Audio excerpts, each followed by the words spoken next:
yang kami muliakan, Allah Subhanahu wa taala mengingatkan di dalam Al-Qur'an, wa'lamu annama amwalukum wa auladukum fitnah. Ketahuilah bahwa hartamu itu atau kekayaan yang kamu miliki itu dan anak-anak yang kamu lahirkan itu adalah titipan Allah. Itu adalah amanah Allah. Yang namanya amanah harus kita tunaikan. Bagaimana cara menunaikan?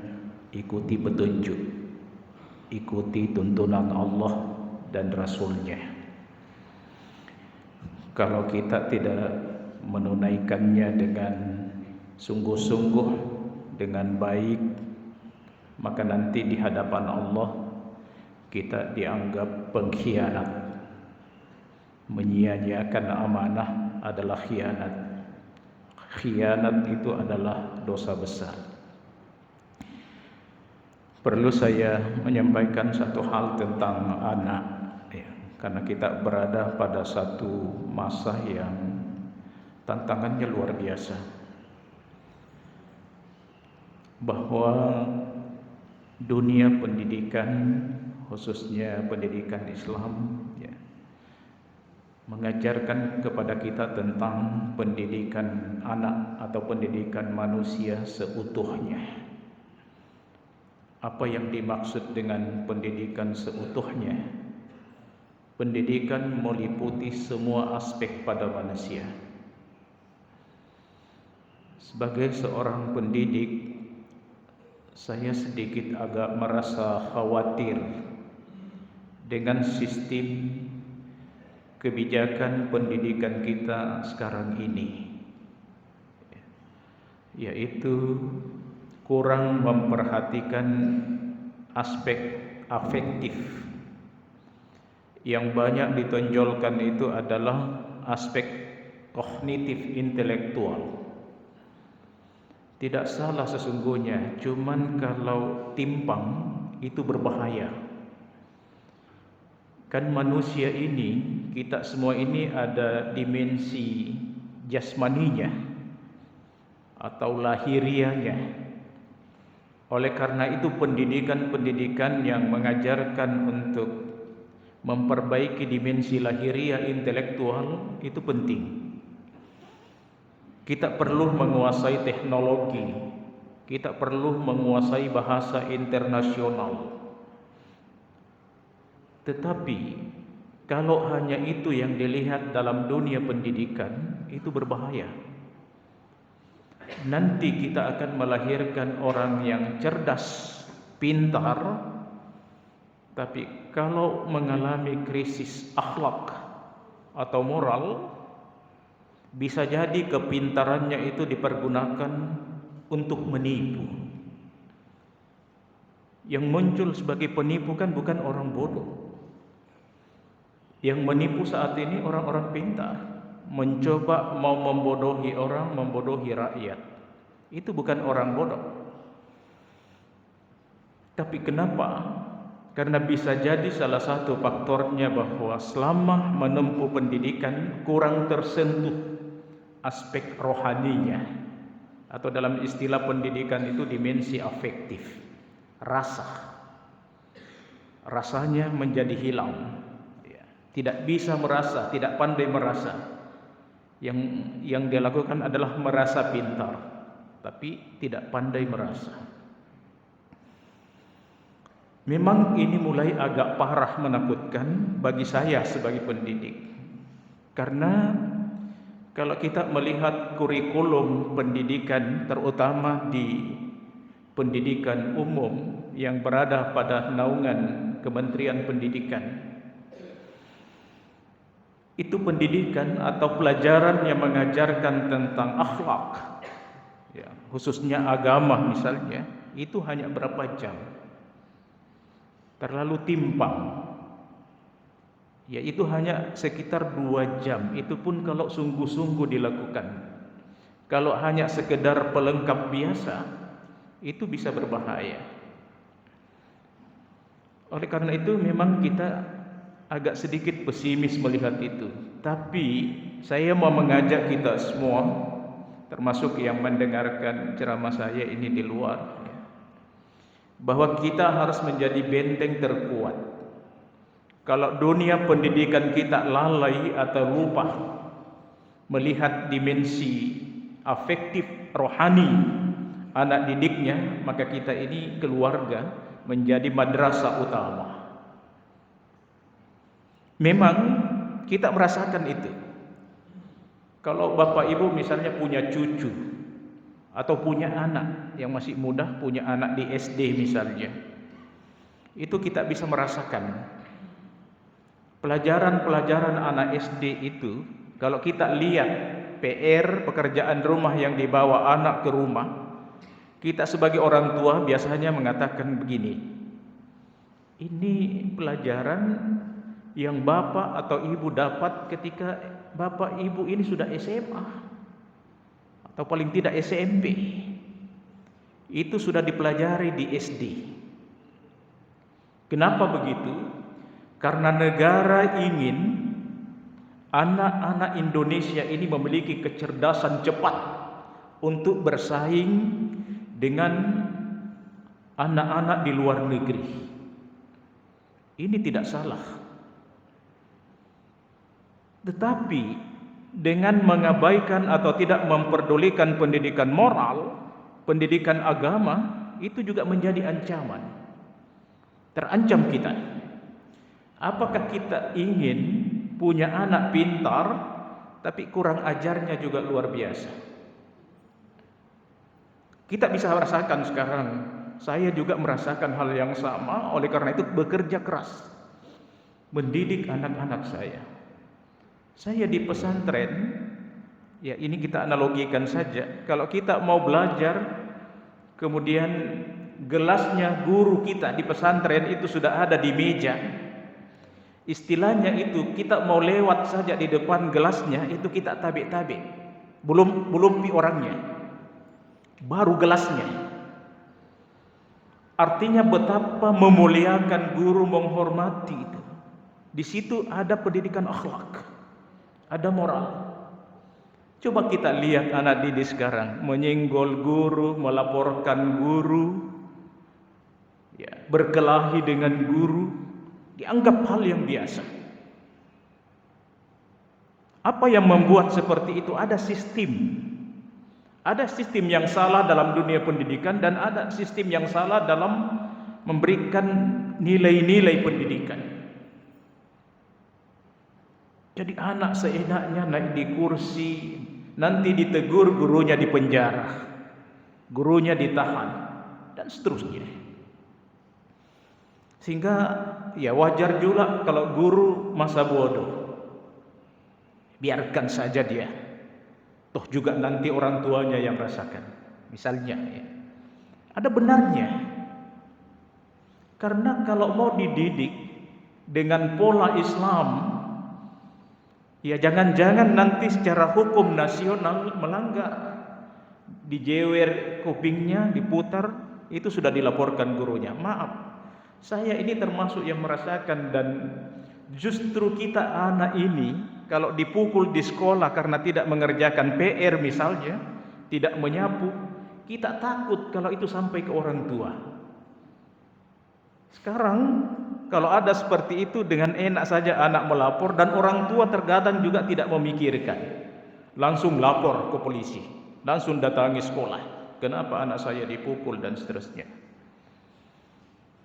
Ini suatu sistem yang mengebiri pendidikan moral, pendidikan akhlak, itu dikebiri. Dan itu berbahaya. Bahayanya di mana Bapak Ibu sekalian? Nanti anak kita tumbuh menjadi anak yang cerdas, pintar, bahkan bisa jadi pejabat. Ya, maaf ya, ini Makassar sedikit dihebohkan dengan adanya pejabat, ya kalau ini terbukti ya, membunuh hal yang sepele, Yang saya ketika membaca itu merenung, memikirkan, apa ya? Setan apa ini yang merasuki kita ini? Di mana ini nilai-nilai akhlak, nilai-nilai moralitas, nilai-nilai kemanusiaan?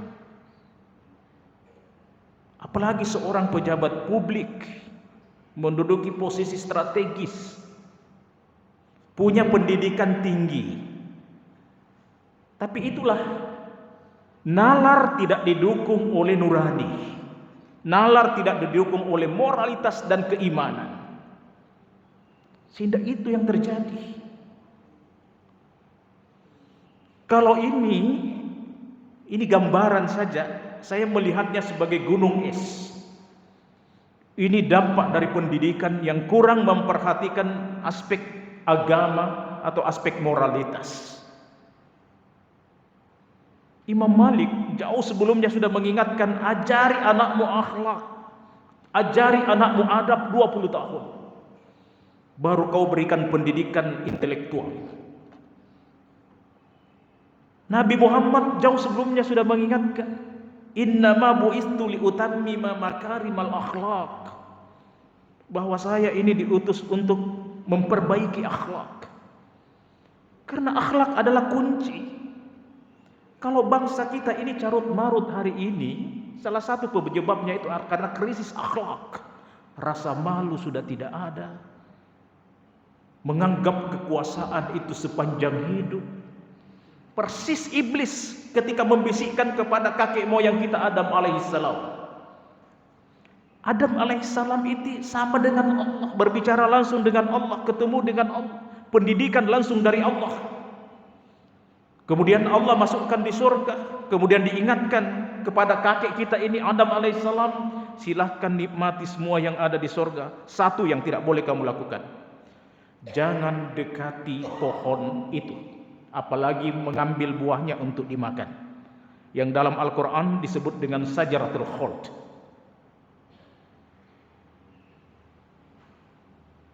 Iblis menggoda, ya Adam, terbalik, hal adulluka ala sajaratil khuldi wal mulk la yabla.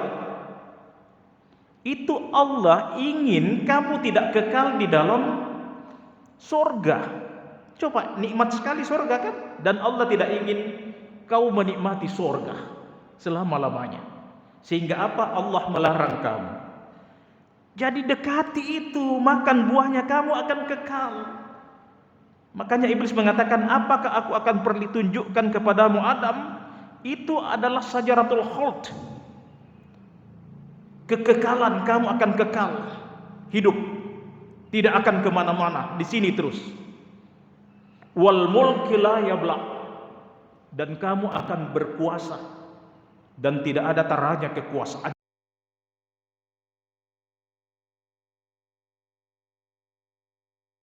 Pengaruh karena ingin selama-lamanya berkuasa, ya. Akhirnya keluar, melanggar apa yang Allah perintahkan. Cukup ini menjadi pelajaran kita ini kepada anak cucunya, bahwa kalau mau mengharapkan surga, jangan langgar perintah Allah. Apa yang Allah tuntunkan, lakukan. Jauhi apa yang dilarang.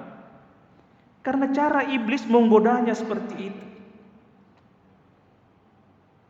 Bapak Ibu hadirin, inilah penting. Kalau dunia pendidikan tadi itu tidak memperhatikan, saya mengajak kita semua, mari ada cara lain. Jadikan keluarga sebagai madrasah untuk mendidik anak kita ini. Jadikan itu. Ada masjid, bawa anak kita ke masjid, dekatkan dia kepada masjid, dekatkan kepada agama. Ada guru TK, TPA. Jangan juga kita kebiri guru mengaji itu, karena ada pengalaman.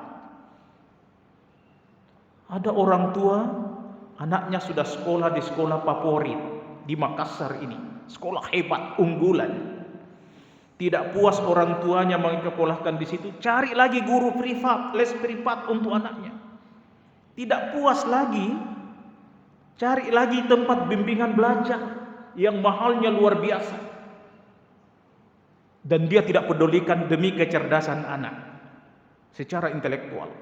Saya mengatakan kembali, tidak salah, tidak keliru, karena tantangan ke depan juga memang membutuhkan anak yang pintar. Tapi pertanyaannya adalah, kalau seperti itu kehidupan anak, kapan anak belajar agama? Kapan anak belajar mengaji? Kapan anak belajar bersosialisasi di masyarakat?